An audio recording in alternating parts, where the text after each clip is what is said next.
Social contract বলতে বোঝাচ্ছে যে আমার সোসাইটিতে সোশ্যাল কন্ট্রাক্ট কিন্তু প্রপার্টির ক্ষেত্রেও হয়। Social contract theory of property, John লকের থিওরি। এটা আমার মনে হচ্ছে যেন আমি বলেছিলাম। যে প্রপার্টির ক্ষেত্রে সোশ্যাল কন্ট্রাক্ট এমন হবে যেখানে সব প্রপার্টি সবাই ওনার। কোনো ইন্ডিভিজুয়াল পারসন প্রপার্টির একক ওনার হতে পারবে না।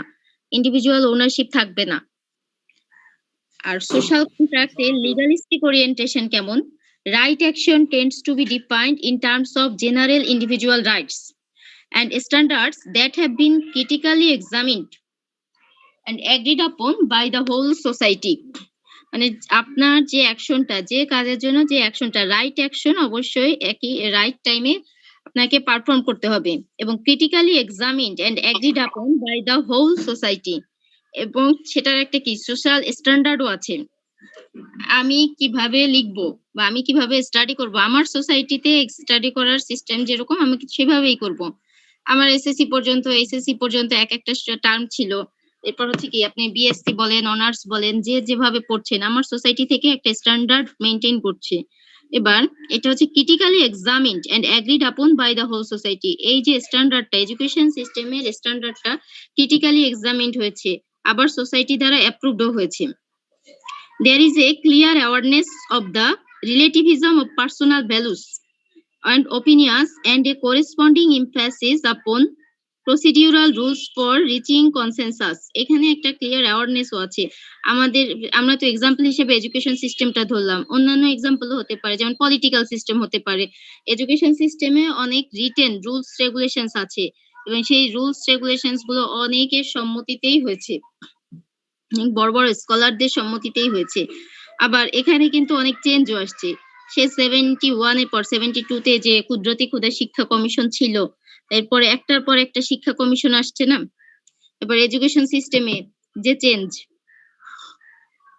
অনেকগুলো অ্যাক্ট ছিল। দেখেন যে relativism of personal values, awareness of the relativism of personal values and opinions. আমরা as a individual person বা as a citizen of Bangladesh, আমরা প্রত্যেকেই কিন্তু আমরা কোনো না কোনো opinion দিয়ে থাকি। শিক্ষা মন্ত্রণালয় পর্যন্ত যেতে হয় না opinion দেওয়ার জন্য। opinion দেওয়াই যে কোনো জায়গাতেই দেওয়া হয়। And corresponding emphasis upon procedural rules for reaching consensus. But যারা শিক্ষাবিদ আছেন বা মন্ত্রণালয়ে যারা আছেন, তারা ওভারঅল এর উপরে একটা সার্ভে করে বা আমাদের দেশগুলোতে তো সাধারণত সার্ভে করে না, যে যখন পছন্দ করে যে যেটা চিন্তা করে সেটাকেই চাপিয়ে দেয়। শিক্ষাবিদরা হয়তো কোনো একক ডিসিশনে যখন যান, শুধুমাত্র ওনারাই হচ্ছে এটা নিয়ে স্টাডি করেন। জনসাধারণের কাছে যদি আমাদের এমনটা থাকতো যে অ্যাকাউন্টেবিলিটি, গুড গভর্নেন্স এর একটা বড় রকমের মানে ক্রাইটেরিয়া হচ্ছে অ্যাকাউন্টেবিলিটি, জবাবদিহিতা যদি থাকতো, তাহলে হয়তো আমাদের সবার কাছ থেকেই একটা মানে রেসপন্স তারা আশা করত। Hence, aside from what is constitutionally and democratically agreed upon, right action is a matter of personal values and opinions. এটা আমাদের কান্ট্রিতেও হয় কম। The result is an emphasis upon the legal point of view. এখানে legal point of view থেকে একটা কথা বলছি, but with an additional emphasis upon the possibility of changing the law in terms of rational considerations of social utility. সোসাইটির প্রয়োজনেই যখন কোনো ল এর চেঞ্জ করা হয় বা লকে কোনো রিকনস্ট্রাক্ট করা হয়, তো আমাদের দেশে দেখবেন কোনো একটা ল যখন নতুন পাস হয়, হয়তো পাবলিক সেটার ব্যাপারে অনেক আন্দোলন করছে, কাজ করছে, কিন্তু চেঞ্জ হবে কি হবে না সেটা নিয়ে কিন্তু গভর্নমেন্ট আমাদেরকে কোনো রেসপন্স করতে বোদার না। But we are Democratic nation. And outside the legal realm, pre-agreement and contract is the binding element of obligation. And যে প্রি এগ্রিমেন্ট এবং contract is binding element of obligation, কিছু প্রি এগ্রিমেন্ট তো থাকেই। The official morality of the American government and constitution is at this stage. এই যে materials গুলো নেয়া, এগুলো সাধারণত ফার্স্ট ওয়ার্ল্ড এর থেকে বা কোনো একটা বই, ফার্স্ট ওয়ার্ল্ডে কোনো রাইটারদের কোনো বই দিয়েই নেয়া। এর জন্য আমাদের কান্ট্রি গুলোর বেসিস এর সাথে একটু অমিল থাকবে। হচ্ছে স্টেজ 6 এ বলা হচ্ছে ইউনিভার্সাল ইথিক্যাল প্রিন্সিপাল ওরিয়েন্টেশন। যে ইউনিভার্সাল ইথিক্যাল প্রিন্সিপাল ওরিয়েন্টেশনটা কেমন? Right is defined by the decision of conscience. Moral right এটাকে হচ্ছে কি মোরাল ডেভেলপমেন্টে কোলবার্গের যে স্টেজগুলো ছিল, স্টেজের last stage. In accord with self-chosen ethical principles that appeal to logical comprehensiveness, universality and consistency. Self-chosen ethical principles প্রত্যেকের যে নিজস্ব সেলফ ইন্ডিভিজুয়াল যে প্রিন্সিপালস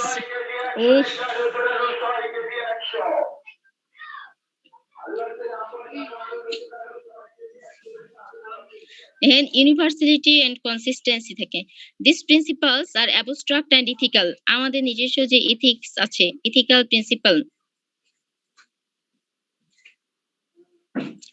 একটা কি অ্যাবস্ট্রাক্ট এবং নিজস্ব কিছু রুলস আমরা নিজেরা যেটা চিন্তা করি আমরা লজিক ও রেসিডিউস একটা থিওরি পড়তাম এটা হচ্ছে জন লকের না ভিলফ্রেডো প্যারেটোর লজিক ও রেসিডিউস একটা থিওরি পড়তাম যেখানে বলা হতো যে মানুষ যেটা বিলিভ করে বা তার নিজস্ব ইথিক্স বা চিন্তা ভাবনা সে সেটাকেই সত্যি বা সেটাকেই যে রিয়েল এবং ওটাই পারফেক্ট বলে প্রুভ করার জন্য অনেক লজিক দাঁড় করায় these principles are abstract and ethical the golden rule categorical imperative they are not concrete moral rules এটা moral rules এর সাথে এটা মিলবে না at heart these are universal principles of justice of the reciprocity and equality of the human rights and of respect for the dignity of human beings as individual persons এখানে universal আমাদের stage 6 এর নামই হচ্ছে universal ethical principle orientation human রাইটের যে right গুলো বলা আছে প্রিন্সিপাল গুলো আছে আর্টিকেলে যেগুলো আছে এগুলো কি অল ওভার সব ইউনিভার্সালি সেটা অ্যাপ্রুভ এবং সবার জন্যই সেটা প্রযোজ্য এখানে জাস্টিস প্রিন্সিপালস অফ জাস্টিস হচ্ছে reciprocity equality of the human rights and of respect for the dignity of human being as individual persons moral reasoning, also known as moral development, is a study in psychology that overlaps with moral philosophy.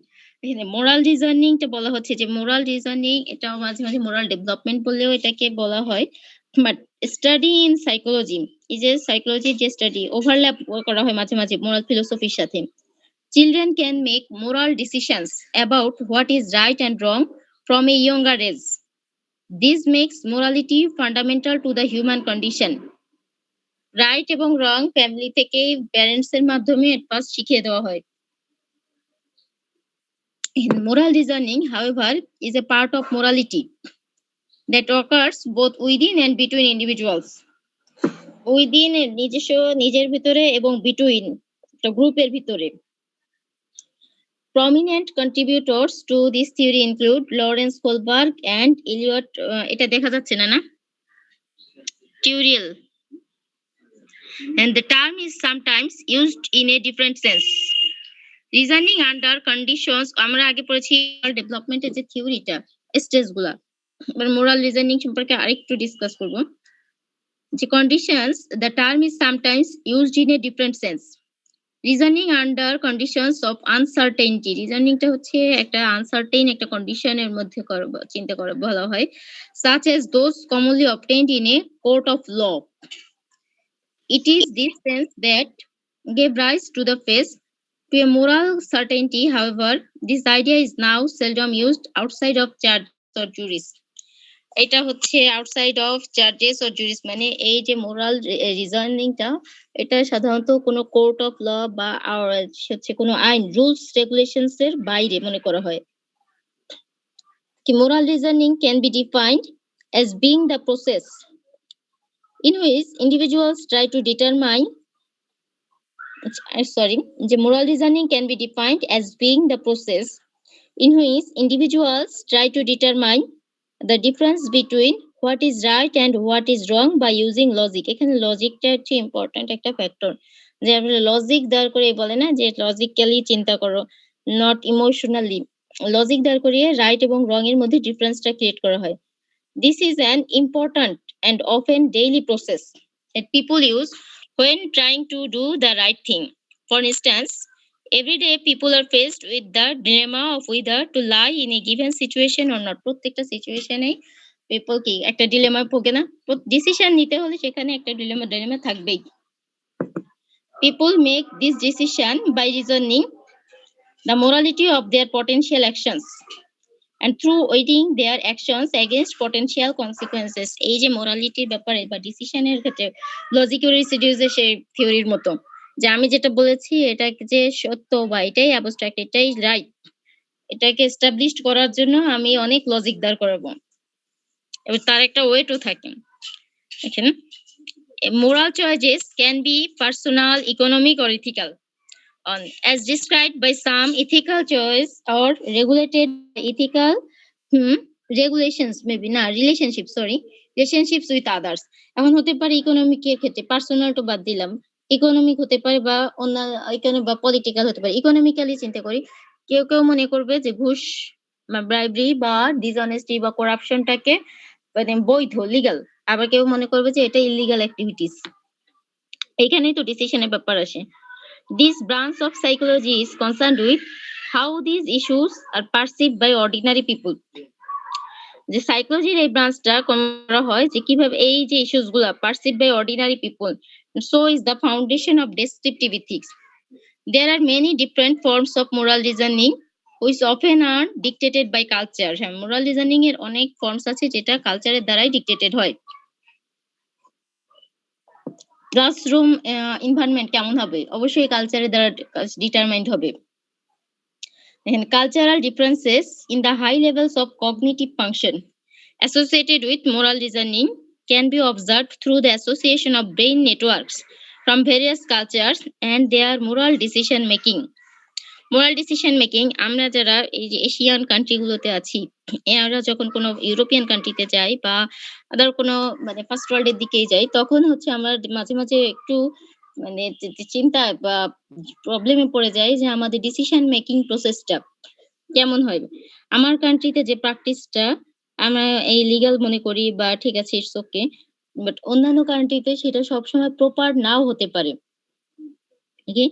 These cultural differences demonstrate the neural basis that cultural influences can have on an individual's moral reasoning and decision making. Cultural influence অবশ্যই individually decision making এ এবং influence করবে। আচ্ছা, আজকে আরেকটা concept দিয়ে দিব।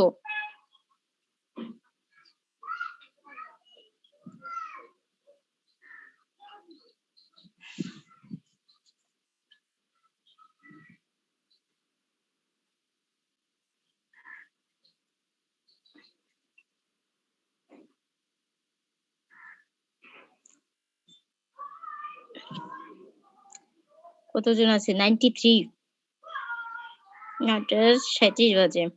আচ্ছা, আজকে কি আরেকটা কনসেপ্ট দেখাবো? রেসপন্সই তো করে না।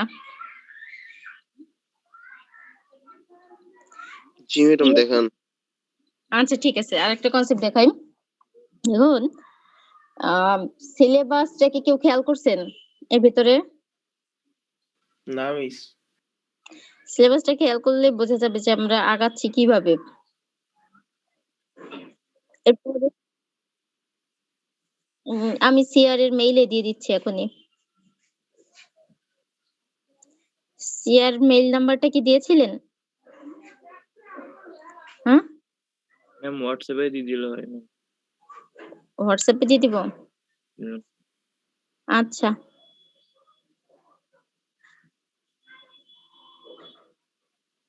দেখি আরেকটা কনসেপ্ট দেখেন যে কিনা। আমরা স্লাইড গুলো আর বেশি বড় করব না এরপর থেকে, কারণ স্লাইড বেশি বড় হলে আপনাদের পড়তেও প্রবলেম হবে।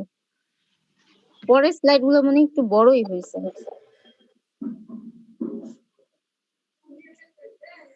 আচ্ছা, দেখি মোরাল বিহেভিয়ার একটা আছে।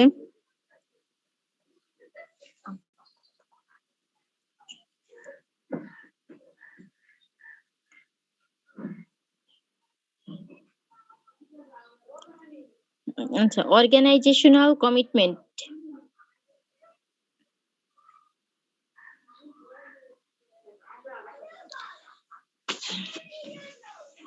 দেখেন, what is organisational commitment? First, আমরা তো কোনো না কোনো অর্গানাইজেশনে জয়েন করবই। দেখেন, এর প্রথমেই কোনো অর্গানাইজেশনে জয়েন করার পূর্বে কোনো না কোনো কমিটমেন্ট থাকেই। কোনো রিটেন কমিটমেন্টও থাকতে পারে।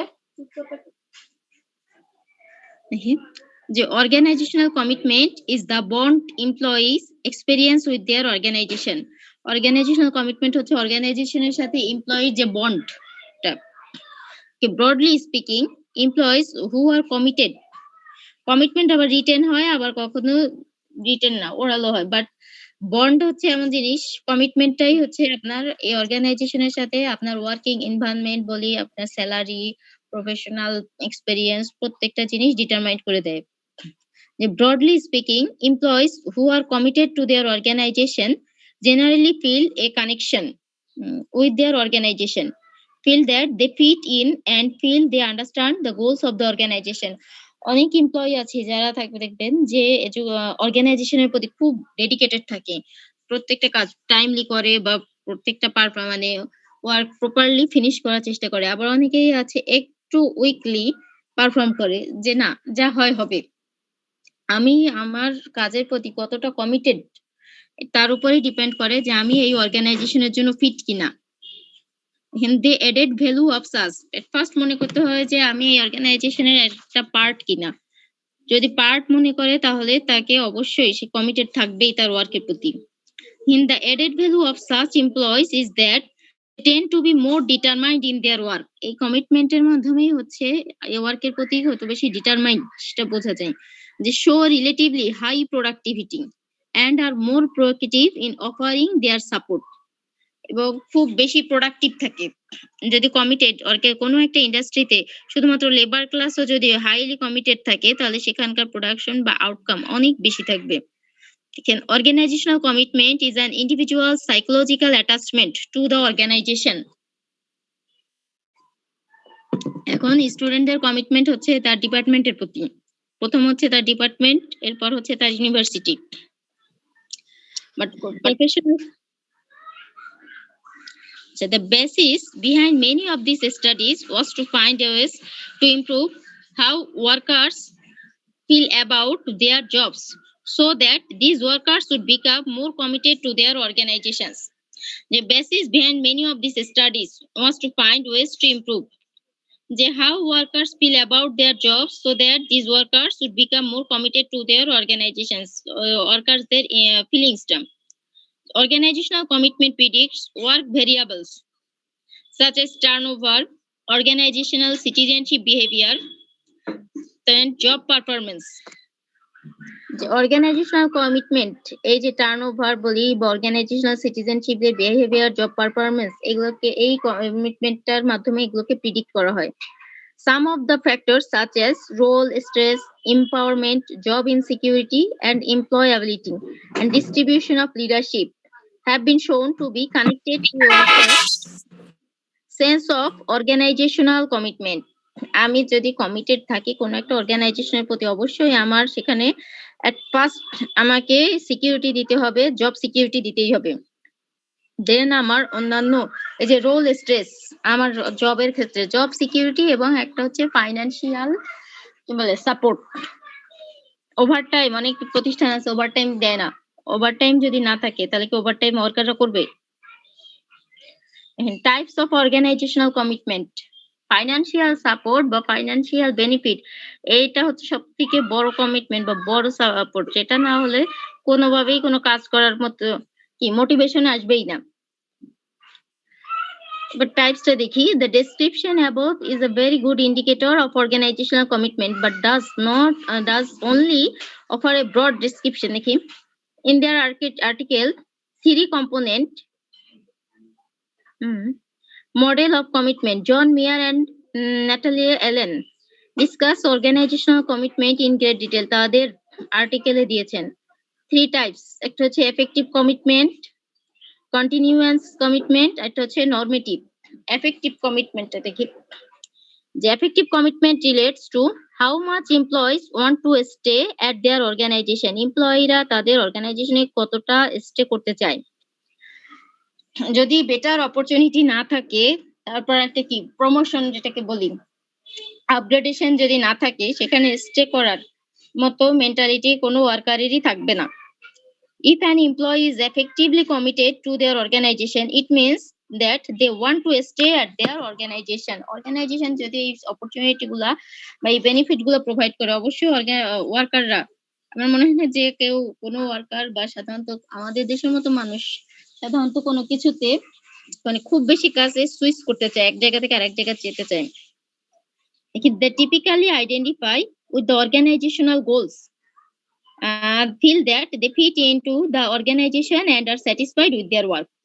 In employees এই organizational commitmentটা খুব মজার এবং খুব easy.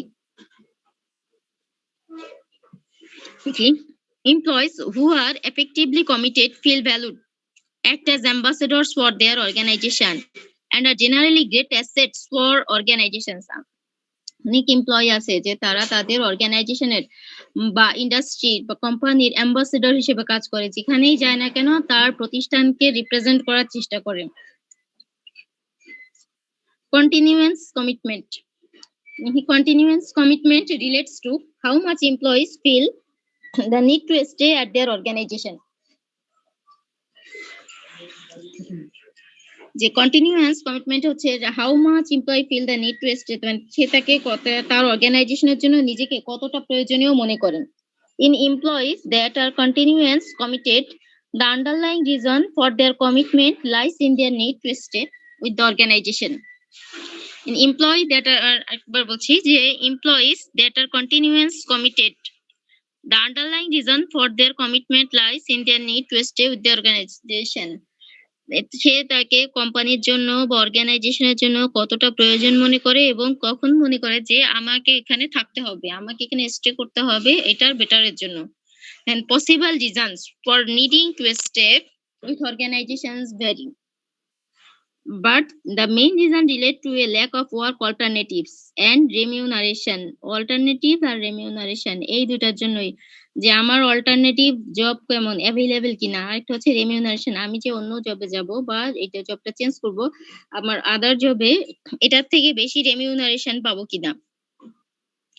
A good example of continuous commitment is when employees feel the need to stay with their organization because their salary and fringe benefits won't improve if they move to another organization. আমরা যেটা করি যে মনে যদি দেখি যে আমার organisation environment এবং আমার ওয়ার্কিং এনভায়রনমেন্ট প্লাস আমার স্যালারি, ফার্স্ট হচ্ছে স্যালারি দেন ওয়ার্কিং এনভায়রনমেন্ট, আর এটা ছিল হচ্ছে আগের থিওরি, বাট আগে প্রেজেন্ট ডেতে আমরা আগে চিন্তা করি যে আমার স্যালারিটা একটা মডারেট লেভেলে বা স্যালারিটা যেখানে আমার ক্ষতি না হয় এমন একটা লেভেলে থাকলেও ওয়ার্কিং এনভায়রনমেন্ট কেমন, আমি সুযোগ সুবিধা কেমন পাবো, ছুটি কেমন পাবো।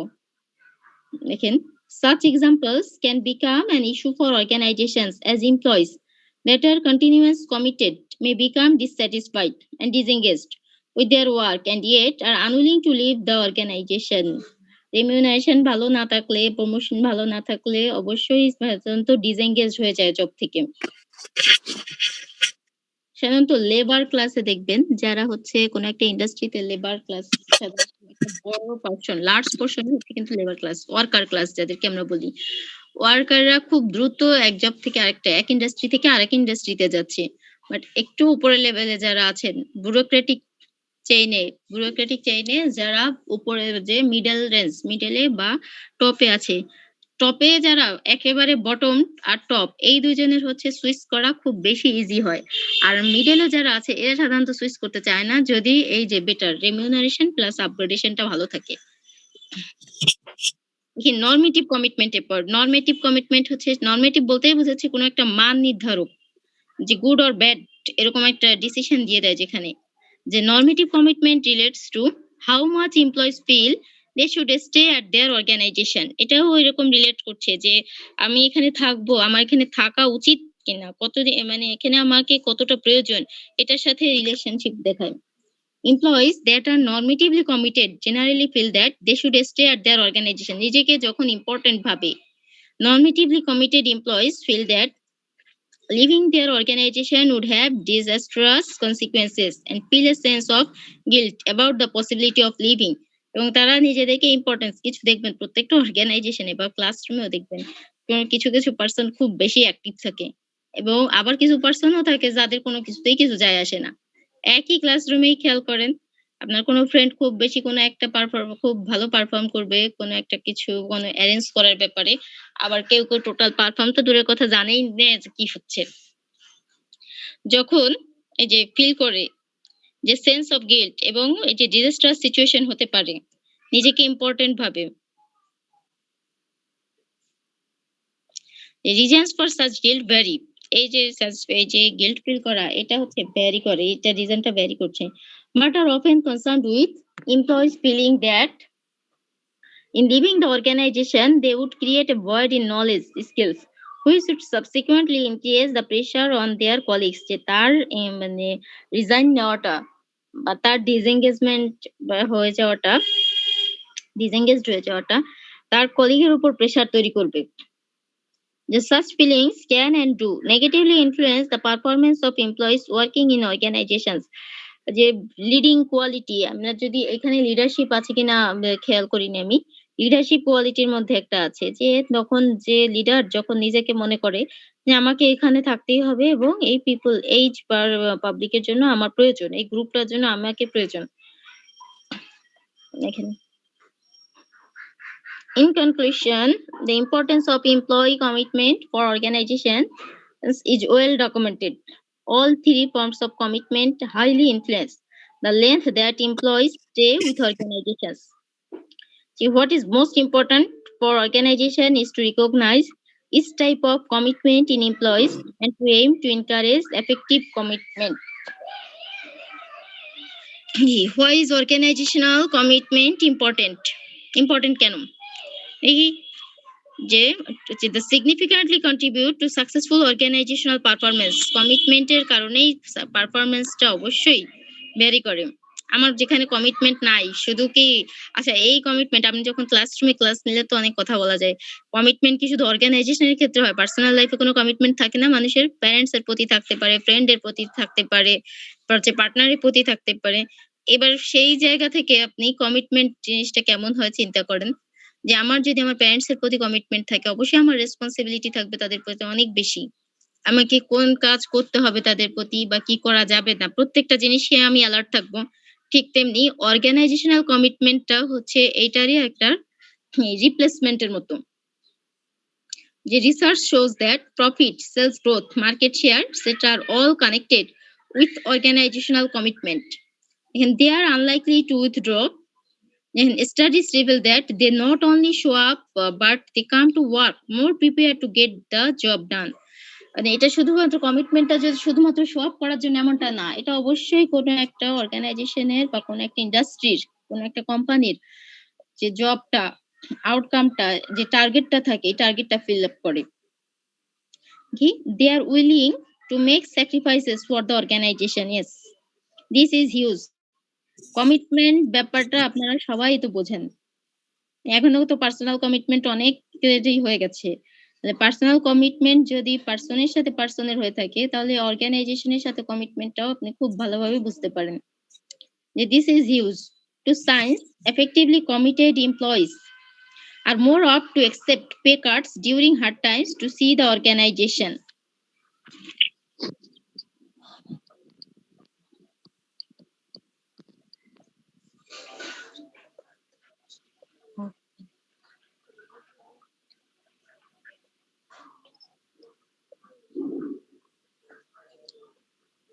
আচ্ছা ১০২ জন। আজকেও সবার প্রেজেন্ট দিয়ে দিব। ১০৩ জন। সিয়ার। সিয়ার। জি ম্যাম। আচ্ছা শোনেন, আপনাকে এত জোরে নক করতে হয়? আপনি আজকে মানে WhatsApp এ মেসেজ করে দেন যে all students are present. Okay madam. ঠিক আছে, থ্যাংক ইউ। আসসালামু আলাইকুম।